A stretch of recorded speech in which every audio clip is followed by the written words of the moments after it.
Hello and welcome back to my channel. My name is Chana. This is Jar of Fireflies, and here I make videos all about my life as an Orthodox Jewish homeschooling mother of 3. And today we are doing a Q&A. Okay, so I recently asked you guys on Instagram and on here on YouTube for questions for a Q&A, and wow, did you guys deliver. I know it's been probably a couple months since my last Q&A, but I have got well over 100 questions here, and there's still plenty more coming in online. I think I posted like 24 hours ago maybe, so I am so excited. We won't be able to get to every question in this video for sure, but I'll do at least another Q&A, maybe a third, just kind of depends on how far I get. But I do want to try to get through as many of these as possible because you guys did ask some really amazing questions. Okay, so let's just dive right in. All right, so the first question is, would I ever consider a triathlon again? All right, I used to do a lot of triathlons in my 20s, did some Ironman triathlons and stuff like that. It was super fun. I loved it. As for doing that again, probably not. And that's any distance of triathlon, even like a short one.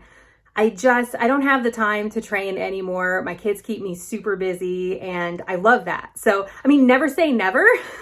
Never say never. I hopefully have a lot of years left in me to live, but I don't really see myself doing triathlons again. At this point in life, I would much rather just go running, but my knees also don't really enjoy running anymore. So I think my exercise is mainly hiking these days. I'd much rather go off and do like a big endurance hike, like hike the Appalachian Trail or something really amazing like that, than do more triathlons. So they are super fun though. I love them. I'm so glad that I had that experience, but probably I won't do another. Okay, the next question. Do any Jewish laws affect Bella? Yes, they do. Okay, so right off the bat, the one that I can think of first is every single day this law affects our family and Bella. So before we sit down and eat, we have to feed Bella. We have to feed our dog. Bella, by the way, is our dog. If you don't know, we have a dog that we adopted named Bella. She's awesome. She's half black lab, half German shepherd, super smart. She's great. So anyways, yes. So we have to feed our animals before we feed ourselves. So we have to make sure she's all taken care of. And so it's not just a dog, it'd be any animal that we might own. But anyway, so first thing in the morning when we wake up, before we make ourselves breakfast, we make sure that she has her food in her bowl and she's got water and everything ready to go and she's all taken care of, and then we can sit down and enjoy our breakfast. And the same goes for any meal throughout the day. We're always just checking her first, making sure that she has what she needs before we sit down and eat our meal. So that's a really cool law. I think that's really neat. So that's just what I can think of off the bat. I'm sure that there are more, but that's what I can think of right now. Okay, next question. What is your favorite place in the world to camp? Oh gosh, that's hard. There's a lot of really cool places. I think one of my favorite places to go visit is Death Valley, but I've never camped there. But Death Valley is a national park, which is just phenomenal, and I love it. I've been there a ton of times, but I've never camped there. I think I might have to say Shenandoah National Park because I camped there a lot growing up, so it just holds a really special place in my heart. So camping there is just a special thing for me to be able to camp there, even as an adult, because I was there so much growing up. So that's what I would say. I would say Shenandoah National Park. All right, next question. Is it hard to find restaurants if you travel? Yes and no. I mean, there's going to be huge stretches, like if we're on a road trip where there's no kosher food available, but like if we're flying somewhere, then it's much easier because pretty much any major city will have some sort of a Jewish community and some sort of Jewish infrastructure where there's restaurants that we can eat at. Now, we're not huge on going out to eat. We would much rather make our own food or something like that. Like that's more us. So like when we're traveling, we're usually going to a hotel that has a refrigerator and things like that, so that we'll just do a lot of sandwiches or whatever. Or if we're traveling to family, so we're there and we've got a kitchen available to us, like a full kitchen where we can cook food. And of course we're with family, so they can cook for us or we can cook for them. And so that hasn't really been an issue for us. And also when we travel, we can do things like buy tuna fish and sandwich bread and things like that and just make food along the road that's kosher that we can just find at the grocery store. So it's not like we're sitting down and having a steak, but we're definitely getting fed. And we just plan things accordingly. If we're going somewhere where there's no kosher food available, we make sure that we're bringing what we may want. But really, there's kosher food everywhere. I could even find kosher food in Death Valley. I was there one time, they have this little convenience store down there. I think it's in Furnace Creek. And I was able to find kosher cream cheese and a kosher bagel and a kosher drink. And that was my meal when we were heading out of town, me and some friends. So that was, you know, you can find kosher food anywhere. It's just a matter of like, what do you want, I guess. Okay, next question. Is walking your dog considered work on the Sabbath? No, it is not. We walk our dog on Shabbat just like we would any other day, and it's great fun. We love to go for Shabbat walks, so that's usually a great time for her to get out with the whole family, and we all enjoy it. Next question. What holiday do your children enjoy most and why? Oh gosh, I have to ask them that and get back to you. Okay. All right, hold on. Let me make a note to come back to that one. Okay, I'm going to ask them that and come back to it. Okay, skipping to the next question then. All right, here is the next question. I recently have seen a few articles on women wearing tzitzit, and recently a family member who knows I'm learning about Judaism gifted me some. Is this something that is common? Is it even a thing? So there are some women who wear tzitzit. I've seen it. They're not anybody in my Orthodox community or any Orthodox community that I have been to. It's men's clothing, and women don't wear men's clothing in Judaism. So no, it's not really a thing, but like there are some women who are doing this. In my opinion, it's not something that women should be doing. It's men's clothing. Women don't wear men's clothing. Men don't wear women's clothing in Judaism. So and that's something that is considered men's clothing. It's also an obligation that men have. It is not an obligation that women have. And in my opinion, if you're going to be taking on additional obligations that you are not obligated to, you better make sure you're doing every other obligation that you have perfectly first. That's my opinion. That's where I stand. So that's my thing on women wearing tzitzit. So I don't think they should be wearing them. I don't wear them. I would never wear them. Even if all of my mitzvot were perfect, I still would not wear them. Okay, next question. Are there any sacraments in the Jewish faith, like the 7 sacraments in Catholicism? No, we don't have like I guess in Catholicism, what do they have? You have like reconciliation, you've got Eucharist, you've got, I think, the wedding, things like that. So we don't have sacraments like that, or they don't go by a different name. We do have life cycle events. So like weddings, deaths, the Brit Milah, the circumcision, like these are like life cycle events. So there are things that happen in a Jewish person's life, but they're not like sacraments. So I feel like that's like not a word that would translate over to what I'm talking about. I think life cycle events is a better word for that. Hope that clarifies it. But there are certain things throughout life that a Jewish person will do, like your bar or bat mitzvah, or hopefully getting married, you know, things like there are certain things that happen in a Jewish life, but they're not like sacraments. So, all right, next question. It seems like you and your husband make a great team and he helps with the cooking and stuff. He really helps with the cooking and stuff. When I say help, I mean he does for Shabbat and holidays. I usually do during the week. Anyways, are there some things in which he can't participate in or you can't because of gender? So, I mean, I kind of touched on a little bit of that with like the tzitzit question. There are certain obligations that men have, such as, you know, wearing a kippah or wearing the tzitzit or davening 3 times a day, praying 3 times a day with a group of other people. Like these are obligations for men. I do not have those obligations. I am obligated to pray once during the day. As a married woman, I am obligated to cover my hair. My husband is not obligated to cover his hair, but he does have the kippah, the little skull cap, yamaka. So, I mean, we just have different obligations. I don't know, it's like to say that we can't participate. I could go to the services 3 times a day if I wanted to, but I'm not obligated and I don't want to. I feel like that would be terribly inconvenient to have to go to services 3 times a day. So yeah, I'm very happy praying at home. So it's not that we can't participate in the other things. We're just not obligated in it. So I hope that helps clarify that. Next question. I was wondering if you missed running, not competition, or if parenting is your exercise now. Yeah, I do feel like parenting is more my exercise now. And we do have a fairly active lifestyle. We love to go out for walks and hiking and playing outdoors and exploring nature. So I'm definitely being active, but I don't have like a set exercise routine or regimen or anything like that anymore. And I do miss running. I think it's really fun, just running in general. I miss competing. I love to compete with running more than I enjoy the running part itself. So like I feel really good when I'm running and training, but like I said before, my knees don't like it anymore. So I don't do it, and that's okay. Okay, next question. I'm wondering how much Hebrew you know and if it was difficult for you to learn. Yeah, it's definitely been hard for me to learn. I think the hardest part of learning Hebrew has been finding time to devote to learning Hebrew. When we first got married, I did take time to actually sit down with lessons and learn some Hebrew.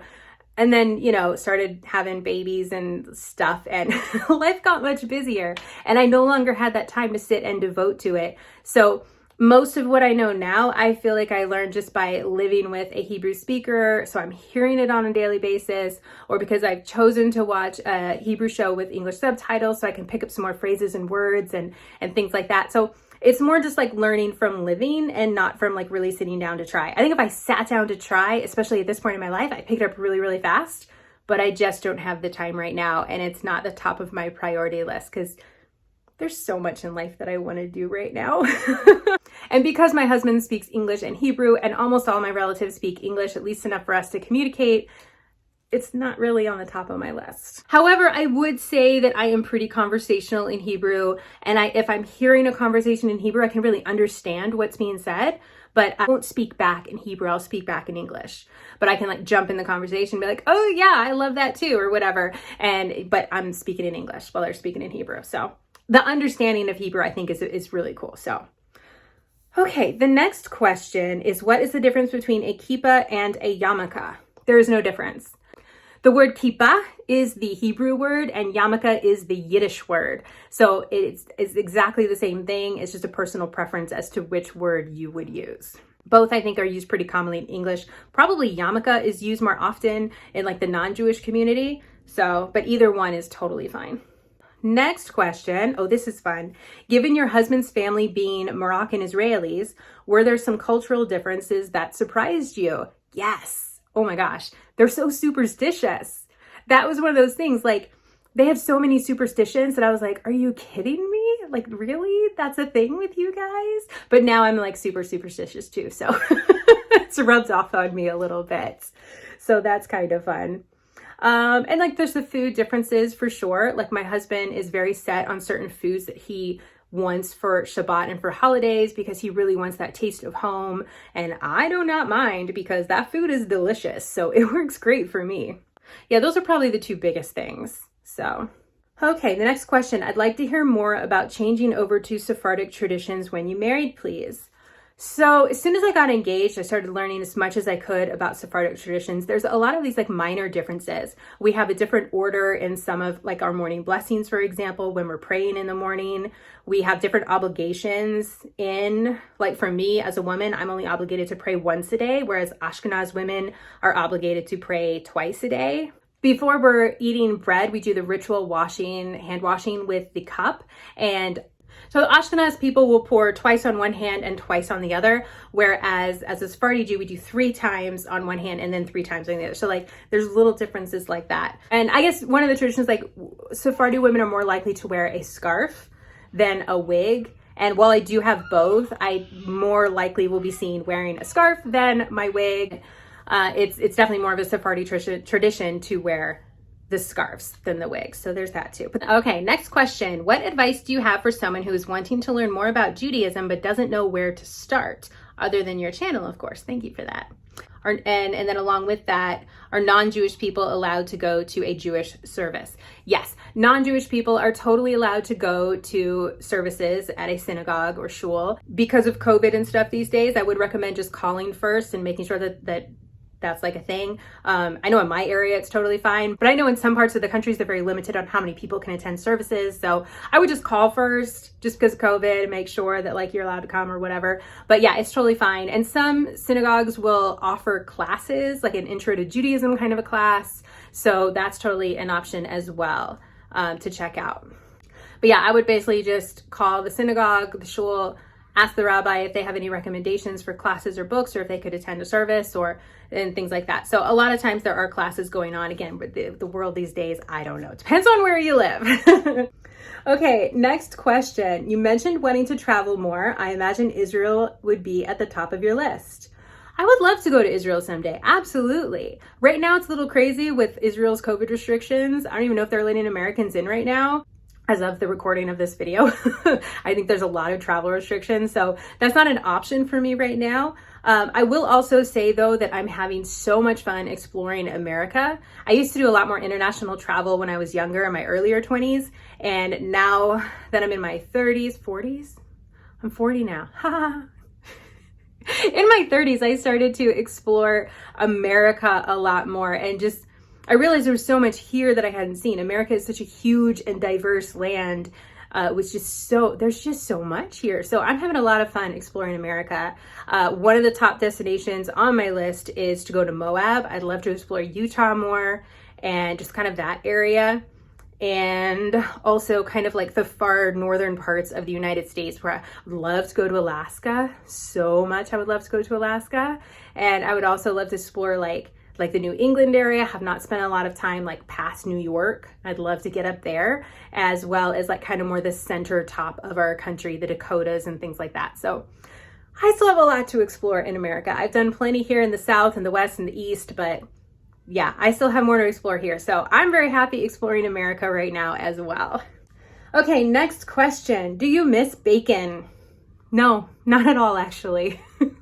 Not even a little bit. If I ever needed to put bacon in a recipe, I can use the vegan bake-on bits. They're like fake bacon, whatever. They're like soy-based or something. So I don't miss it at all. I'm totally cool with that. What is your favorite holiday? Oh my gosh. I always say like whatever holiday is coming up is my favorite, and that's usually true. But if I had to pick like one, I really love Purim. I love dressing up. I love the party. I love all the traditions around Purim. I just think it's such a fun holiday and I get so much out of it. It's really great. It's so much fun. So yeah, I love Purim the best. I have a lot of videos about Purim. I'll link to some of those down here in the description for you guys. All right, next question. How is Bella? She's amazing.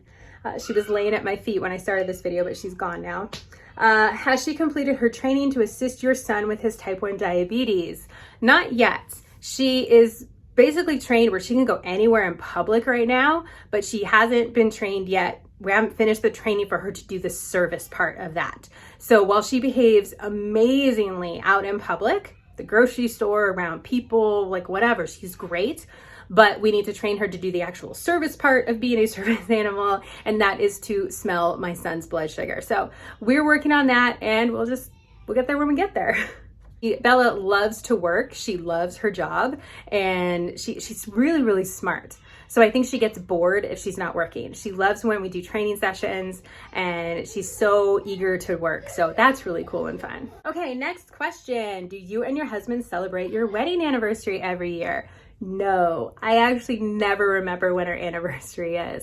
My husband will come in and he'll be like, hey, happy anniversary. And I'm like, yeah, happy anniversary. I'm really bad about remembering that stuff. It's not my thing. And I'm really not a very sentimental person. So that's also, I guess, a thing. So he's really good about remembering and saying happy anniversary or bringing home a bouquet of flowers or something. But it's not a big deal to me. We're actually coming up on 10 years, so maybe we'll go out to eat for that one. I don't know. Go out and have a burger somewhere. But that's kind of exciting, 10 years. Okay, next question. You mentioned that you never eat dairy or meat together. Correct, that is part of keeping kosher. If you eat dairy one meal, can you eat meat the following meal? Or is it dairy one day and meat the next? Great question. Okay, so if I eat meat, I must wait then 6 hours before I can eat dairy. If I eat dairy, I don't have to wait any time period before I eat meat, but I do need to eat something in between that is not meat or dairy and have something to drink, like some water. So that has to happen. So I could eat something dairy, like a bagel with cream cheese, and then I could have a sip of water and a bite of a non-dairy donut, and then I could eat sausage, for example. But if I eat the sausage, 6 hours till I can eat anything dairy. So hope that clears that one up. All right, next question. Are you treated differently in your community as a convert? No, I don't think so. I mean, converts in general are held in high esteem. So there is that. I have been asked to tell my story a few times here in the community, like my story of converting. So that's kind of cool. But I don't feel that I'm treated really any differently than anybody else. I've been Jewish now for over a decade. So it's not exactly news anymore, I guess. You know, there's a lot of converts in my neighborhood, which is really cool. So, and I don't feel like any of us really think of any of us as converts at this point, because we've just all known each other for so long, and it's been so long. There's a lot of new people who've moved in who don't even know that we're converts if we're converts. And so it's just we're just all Jews, basically. Okay, next question. When you were learning about faith, considering your relationship with God, did you ever look at Islam comparatively for consideration? Not really. I had explored a lot of Christian religions, like I started out Catholic, and then I explored a lot of Protestant Christian religions. And I had looked at some other religions. I can't remember like specifically which ones that were like not Christian at all, like Judaism, but there was just something about Judaism that got me so fast. And there was also like this pull towards Judaism since I was a kid that I don't know, it was kind of like I knew that's what it was. So I didn't really look a whole lot of other places after I finished exploring Christianity. All right, next question. What are your favorite podcasts? Oh, this is fun. Okay, so right now I am binging the 1000 Hours Outside podcast. I really enjoy that one a lot. I'm getting so many great little gems from that. It's wonderful. Another podcast that I have been enjoying is the Frugal Friends podcast. I think that one's really cool. There are some other podcasts that I listen to, but those are like kind of the main ones that I'm binging right now. So those are super fun. But I have podcasts on a lot just in the background, and I'm actually trying to get away from that a bit because I feel like it disconnects me to what's going on around me a bit more than it should. I'd like to be just more present and just away from my phone more. Something that I'm kind of working on for myself. So, all right, the next question. Can people get remarried in Judaism? Yes, they can. Whether they are a widow or a divorcee, anybody can get remarried in Judaism. Is there a waiting period? If you are divorced, there is no waiting period. Once your divorce is final, you are free to remarry as soon as you would like. If you are a widow or a widower, then there is a little bit of a waiting period. You just have to wait till your mourning is over. And I believe as soon as your mourning period is over, you can then remarry, but you can't do it during your mourning period. Is the prayer the same before each bite of food? No, there are different prayers for different kinds of food. So there's these little short blessings that I say before I eat anything. So there's one for bread. There's one for fruits and vegetables that come from the ground. There's one for things that grow in trees, like nuts and fruits and things, olives, things up in the trees. And there's a few others. So there's a different one for each of these categories. I think there's like five or six categories. Then there's one just sort of encompasses anything else left over, like candy and things like that. So there is like a few of these short brachot that you learn, blessings that you learn. And no, it's not the same exactly, but there's a lot of ones that I'm just repeating throughout the day. Okay, next question. Do I ever feel restricted with my head cover and long skirt? Absolutely not. I love it. You know what feels restrictive? Blue jeans. Oh my gosh, I can't even imagine putting on a pair of blue jeans at this point in my life. When I'm wearing a skirt, I feel like I'm in pajamas all day. It's pretty awesome. Head covering, I don't have to brush my hair. I don't have to style my hair. I don't have to think about my hair. It is so freeing to not have to think about that. Oh my gosh, I love it. So no, I don't feel like I'm restricted in these at all. And I have no problem doing any activity that I want to do. Obviously, we do a lot of camping and hiking and things like that. I've climbed mountains in skirts. Like, it's not a big deal.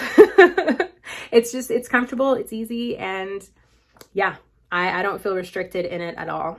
Next question. Does your culture allow interracial marriages? Yes. You must not have seen my husband. My husband is not white. So yes. Absolutely. I know Jews of all different colors who have married other colors of Jews. So yeah, it's totally allowed. Totally allowed. I don't really have anything else to say about that. Are there any rules, not sure if that's the right word for it, regarding music in Judaism, anything you can't listen to? No, I can listen to whatever I want. I know a lot of people choose to listen to certain kinds of music because they're just careful about what they're putting into their head. I have preferences, but there's no restrictions. There's nobody saying, no, you can't listen to heavy metal or anything like that. Like, you can listen to rock music or heavy metal or classical or, you know, what. I love French pop music. Is really fun for me.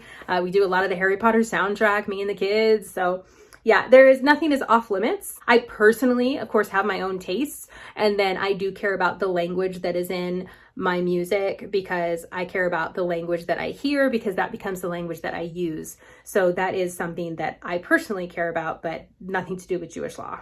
Okay, next question. Will you be open to your kids going to high school rather than continuing with being homeschooled? In other words, can they choose and will you be okay with this? Yeah, my kids could choose today to go to school. And if that was the best fit for our family, then that's what we would do. I always say we'll do this for as long as it works for our family. And if it gets to a point where it's not working, then we will find something that does. So yeah, totally okay with that. What are your favorite movies? Oh gosh, that one's hard.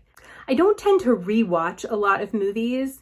I've definitely rewatched all the Harry Potter movies, but like I can't think of like a particular movie that I'm like, oh wait, The Great Escape. That's an excellent movie. The Great Escape would probably be my favorite movie of all time. I absolutely love that movie. It's amazing. The Great Escape is an amazing movie, amazing cast. That's a good one. So that would rank up there. I don't know what else. I don't watch a lot of movies. I have trouble sitting for like 2 hours to sit and watch something. So I'd rather like watch a TV show. Okay, next question. What do you do if you eat something non-kosher, accidentally eat meat and dairy together? Oh, great question. Yeah, I would stop immediately as soon as I realize it. Occasionally these things do happen where we make mistakes.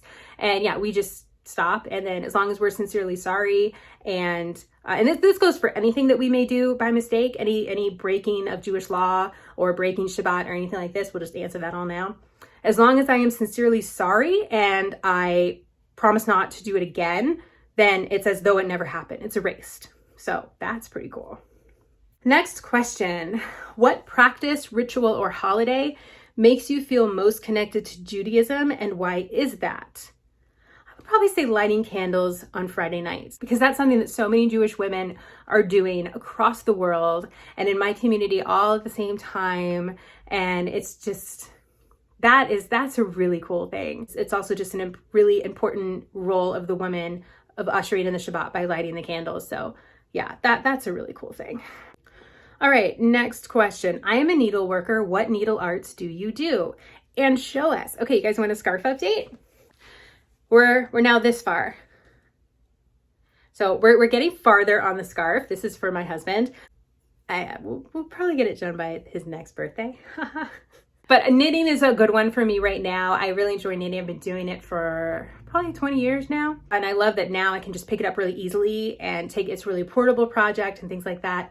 Other needle work that I like to do is my quilts. So here is a mini quilt that I did. This was hand applique, needle turn applique. It was like a wall hanging that I have on the wall. Here is another one that I did. This was for a little mini quilt show. This one was all done on a machine, but I just love this one. I think it's so fun. What else do I do? I can cross stitch. I don't currently have a cross stitch project going on, but when I'm done with this scarf, then I do have a cross stitch project that I'm planning to work on. And then I love my miniature stuff too. I had someone else ask me if I'm still doing the miniature things. This is a miniature project that I did recently, so it's like tiny. I love it. Yes, I am, but I am waiting till I have more of a break between school terms with my kids so that I can take over the table in here for a week or so and then do my next miniature project because I really like to just sit down and focus on them. They tend to get kind of messy and spread out, so I want to do it when we don't need the table for school. And then I also really love watercolor painting. I know that's not really, those last two aren't really needle crafts, but they're things that I love to do. Okay, the next question. Where was I on my list? Doop-a-doop-a-doo.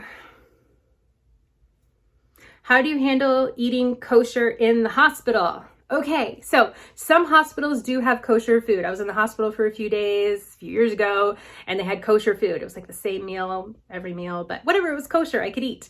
And other hospitals do not have kosher food. So at that point, I have people just bring me food. Usually there's enough there, like I can get fruit and yogurt and things like that. Like there's something that's kosher. But yeah, meals are important. So luckily in our community, we all rally together. If someone's in the hospital, someone's going to bring you food. How is your Purim costume coming along? Will you be finished in time for Purim? What are your kids dressing up as this year? The kids have not decided yet. We're not doing a family theme for the first time ever, which I have very mixed feelings about. But really wanted to do my costume. So my costume, I'm doing a historical Scottish costume, and it is not done yet. I have gotten most of the materials that I need, and I still need to get some more materials. I still have plenty of time. I shouldn't have any trouble finishing it before Purim, so I'm not worried about that. But yeah, I do need to get to work on that actually sooner rather than later though, because it's already January. All right. Okay, the next question. Do you deal with imposter syndrome? No, I don't. I never did. Once I was Jewish, I was Jewish. I think the period during my conversion process, there was like sort of a weird limbo-y place that I was in because I wasn't Jewish yet, but I was there living a Jewish life in the Jewish community. Like that was kind of a weird place to be, but I would never say that I felt like I had imposter syndrome.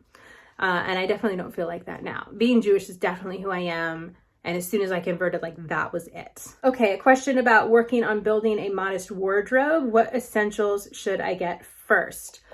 I think that depends a lot on you. I think it depends on your style. Like for me, I need my black maxi skirts because I wear those all the time. You may be more of a denim skirt kind of a girl, but I would say get 1 or 2 solid skirts like that you'll wear often, and then the shells. The shells are key. I get mine from Kosher Casual. There's a lot of places to get them online though. You can get them on Amazon or from different stores' websites, but it's just like that kind of undershirt so that you can bring up the neckline of a piece and give it sleeves, whatever length you want. So those, I think the shells are key because then you can take the clothes you already have and make them modest by just adding that undershirt.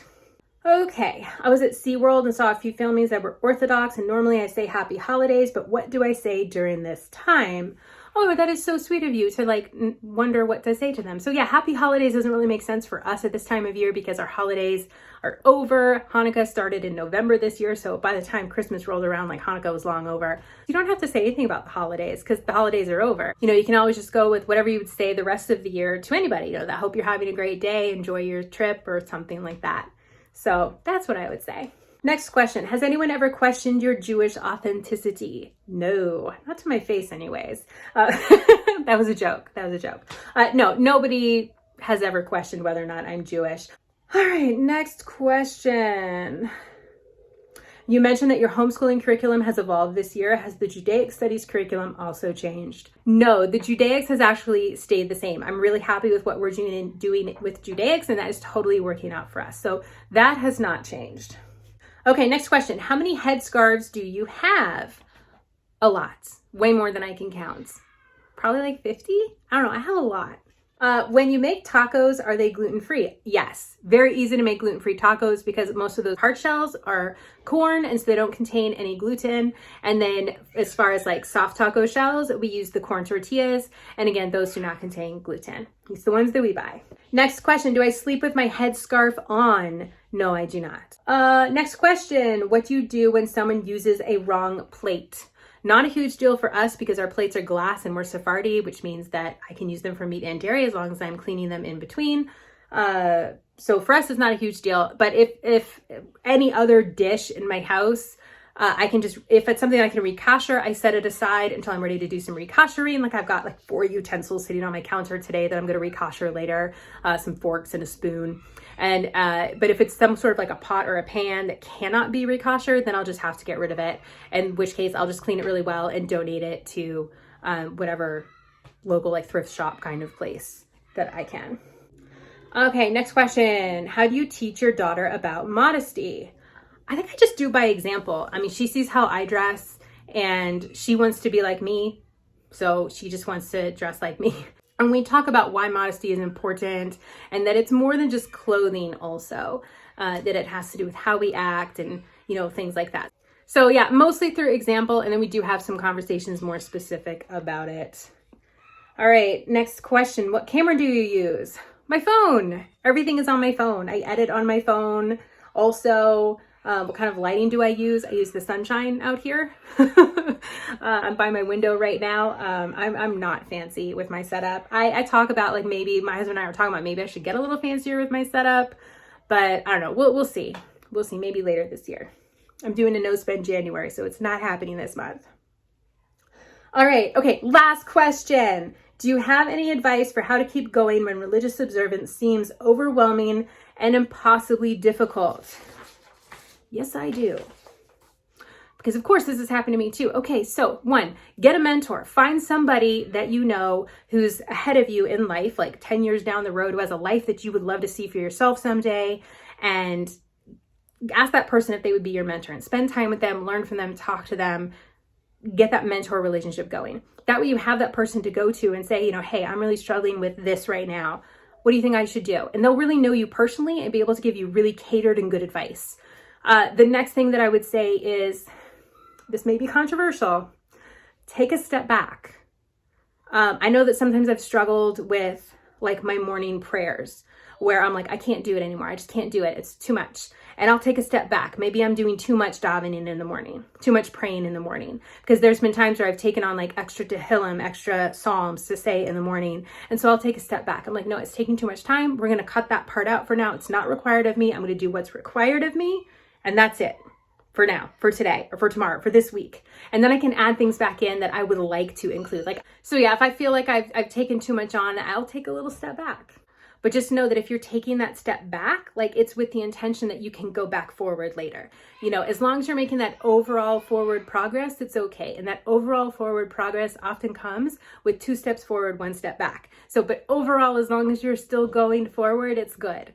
So yeah, definitely get that mentor and just try not to take on too much at once. I think that's a problem that a lot of people, including myself, have, of taking on too much at once and then becoming overwhelmed and just like you can't do it anymore. So yeah, those bits are my advice. Definitely a mentor for sure. Someone in your community, somebody local who really knows you.